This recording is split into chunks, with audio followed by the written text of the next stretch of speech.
waktunya. Ya, nggak apa-apa teh. Gimana? Jadi gini Bu, perkenalkan nama saya Adinda Dwi Prasasti dari mahasiswa IPI Siliwangi. Tujuan saya datang kemari untuk meminta waktu untuk Ibu mewawancarai dan mengobservasi mengenai pembelajaran daring di sekolah ini Bu. Apakah Ibu setuju? Ya, siap, insya Allah. Kalau boleh tahu nama Ibu siapa? Kalau nama Ibu Siti Fatimah, ya dari jurusan Sarjana Pendidikan Anak Usia Dini. Kesulitan atau kendala yang Ibu alami atau siswa yang alami selama pembelajaran online bagaimana? Kesulitannya biasanya pada saat pengiriman tugasnya teh. Biasanya kalau untuk anak-anak karena mereka didampingi orang tua, Ya. sebetulnya banyak keterlibatan orang tua di situ ketika pembelajaran daring berlangsung. Hanya memang ketika pengiriman tugas itu banyak ya sulit biasanya di sinyal gitu kan, atau misalnya handphone yang kurang mendukung. Itu mungkin kesulitan dari belajar dari daring. orang tuanya dulu ya? Iya, betul. Ya. Kalau cara Ibu mengajar online seperti apa? Nah, kalau caranya mungkin ya teh, untuk caranya itu memesan tugas di WhatsApp, Ya. atau kadang-kadang kita juga dengan Zoom. Hanya dengan Zoom ini untuk pembelajaran tahun ini memang belum maksimal. Kita baru melaksanakan baru satu guru yang melaksanakan kegiatan Zoom itu juga baru 3 kali gitu. Jadi kebanyakannya memang mungkin nanti disampaikan lebih banyak lewat video atau misalnya lewat WhatsApp atau video call WhatsApp seperti itu. Kalau video call WhatsApp bagaimana? Itu biasanya terbatas hanya untuk 5 orang. Oh iya. Ya kan, 5 anak ya. Ya. Jadi itu biasanya bagi kelompok. Kadang di satu hari itu ada 3 kelompok misalnya. Jadi kita melakukan 3 kegiatan video call WhatsApp itu mungkin ya lumayan agak. Jadi oh ya betul. Jadi dari fisik kita, dari kesiapan kita harus, karena memang berulang-ulang gitu. Itu mungkin ya perbedaannya.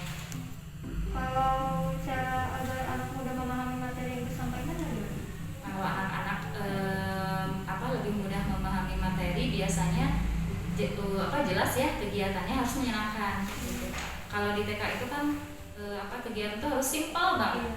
Iya, sederhana, menarik, seperti kita buat media misalnya, dengan media. Kemudian gurunya juga harus harus aktif gitu ya, harus semangat. Nah, biasanya kalau di video bu gurunya assalamualaikum, bu gurunya lemes ya, gitu. Jadi kita harus menyenangkan ditambah media yang menarik gitu kan, biar anak-anak bisa lebih paham. Kalau cara anak mempersiapkan diri agar mengikuti pembelajaran online bagaimana? Biasanya itu didampingi orang tua. Biasanya kadang kita suka mengingatkan di WhatsApp gitu, ibu atau bunda-bunda silakan ya pembelajaran akan berlangsung, silakan disiapkan anak-anaknya gitu. Jadi tetap kita meminta bantuan dari orang tua untuk pendampingan di rumah persiapan belajar seperti itu ya.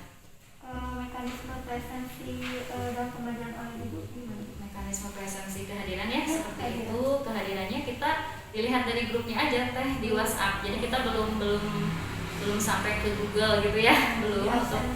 Ya absennya manual, dari manual. Jadi di WhatsApp itu nanti ada misalnya kalau anak yang mengerjakan tugas, itu kan ada pengiriman video atau pengiriman voice note misalnya berupa rekaman suara. Di situ kita kasih tanda misalnya, oh Abid senyum. Berarti kalau yang belum dapat senyuman, berarti kan ketahuan dia belum mengerjakan tugas. Dan biasanya kita tunggu sampai sore lah maksimal untuk pengumpulan tugas. Nanti di situ baru kelihatan kehadiran anak. Jadi dari tugas dilihat? Iya, dilihat dari tugas langsung kita beri absensinya hadir gitu. Biasanya dikasih tanda senyuman atau gambar apalah biasanya yang menyenangkan di WhatsApp. Itu teh. Kalau sistem penilaiannya bagaimana di pembelajaran? Kalau sistem penilaian kita memang lihat dari video juga ya teh ya. Cuman memang di sini belum bisa maksimal karena yang namanya penilaian itu kan memang seharusnya kan langsung dengan anak gitu ya, tapi lewat video call juga sudah bisa dilihat.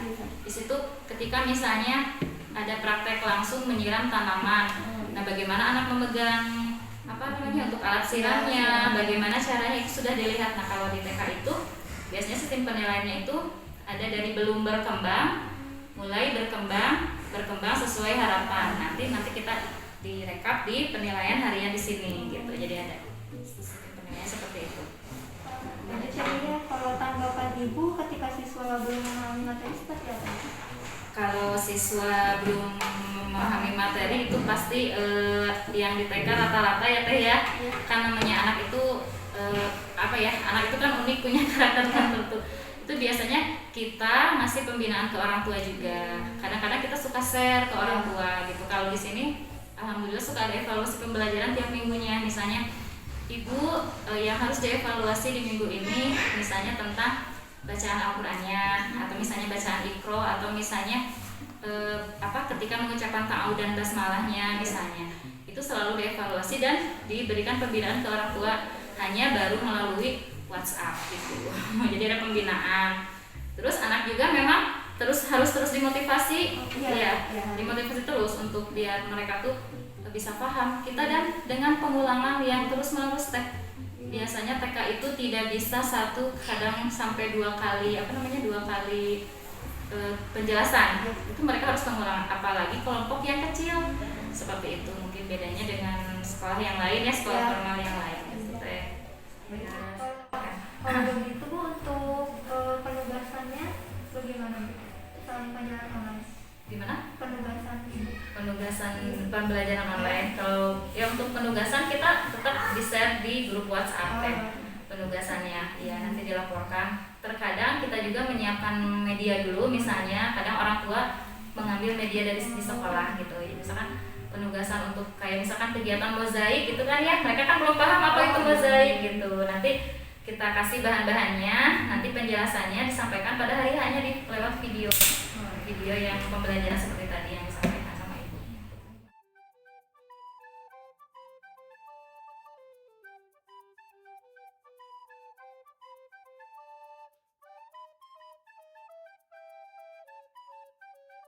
Ibu, selamat siang. Selamat siang. Waalaikumsalam, selamat siang.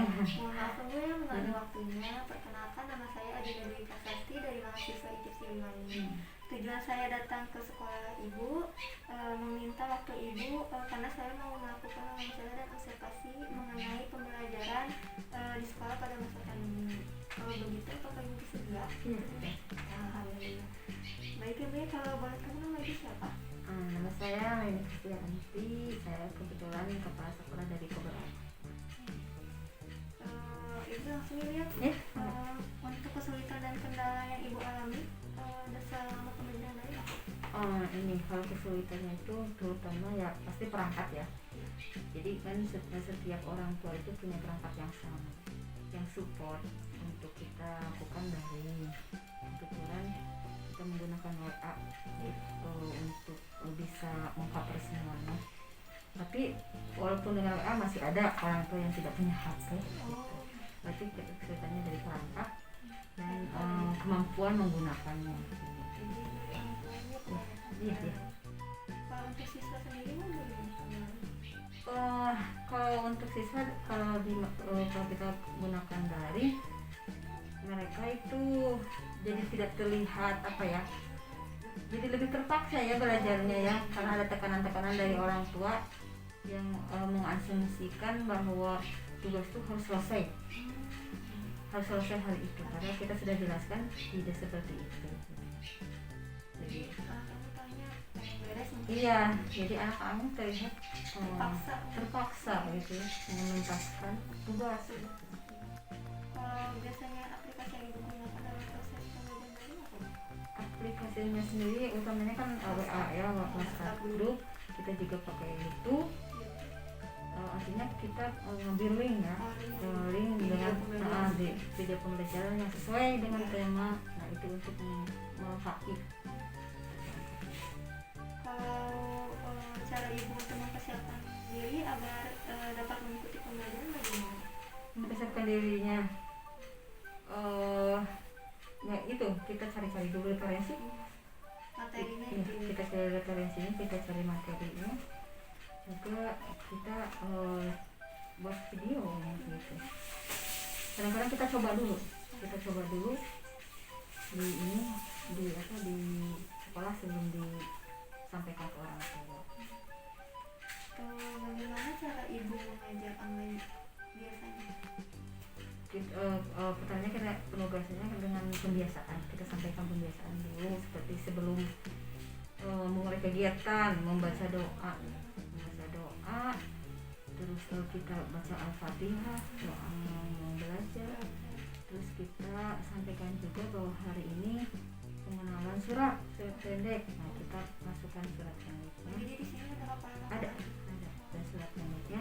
Nah, otomatis kan tuh nanti orang tua membaca, oh ini akan disampaikan apa nanti dulu atau dikenakan dulu di rumah. Juga itu kita tidak lupa, kita selalu bilang ayo kita berjemur gitu. Pasti itu berjemur. Lagi pandemi ya Bu ya. Gitu. Kalau mekanisme presensi dalam pembelajaran anak ibu sendiri bagaimana Bu? Prosesnya gimana sih? Untuk absen anak Oh, kita rekapnya kalau yang masih Tugas. masih tugas sama yang gini. Ya kan Bu, dikerjakan tapi terhambat dengan pengiriman video atau pengiriman foto karena apa, tapi itu dikerjakan gitu. Ada japrian Oh, japrian. kalau enggak atau misalnya kalau masa tetap misalnya kemarin nggak dikerjakan ini hasilnya gitu. Jadi dari tugas juga ya. Dari tugas. Kalau sistem penilaiannya sendiri bagaimana Bu? Pembelajaran kemarin? Ini aja, jadi kita tekankan ke awal-awal yang sekarang itu ke pembiasaan dulu. Pembiasaan. Terus kita pas tetap muka kita mengulang apakah betul anak sudah mampu atau anaknya paham gitu. Tapi untuk tema diriku dengan identitas, alhamdulillah anak sudah berani memperkenalkan diri. Tanggapan itu ketika siswa belum memahami materi yang disampaikan bagaimana? Kita biasanya kita tekankan ke orang tua. Misalkan anaknya belum paham materinya, tolong diulang. Jadi sama orang tuanya diulang. Terus kita suka tekankan juga ini tentang misalkan pengenalan huruf atau pengenalan huruf hijaiyah itu ditulis di prestasi apapun, mau atau tidak anak melakukannya, tulis di buku prestasi atau di buku penghubung. Jadi kan biasanya gini, kalau anak sudah melakukan di rumah kita ulang di sekolah kan nggak mau. Iya. Gitu kan. Coba tulis di prestasi bahwa ini sudah disampaikan di rumah, biar kita tidak diulang lagi tapi pengulangnya sedikit gitu. Jadi anak kan sudah down duluan gitu. Iya. Pas dibuka halaman sini diulang ya Bu gitu. Jadi dikasih buku gitu ya? Iya, dikasih buku prestasi bahwa misalkan kalau saya udah pengenalan hurufnya udah halaman sekian, itu di situ sama guru sama orang tuanya suka ditekankan itu supaya kita nggak mengulang dan tidak melukai harga diri anak gitu ya atas usahanya gitu.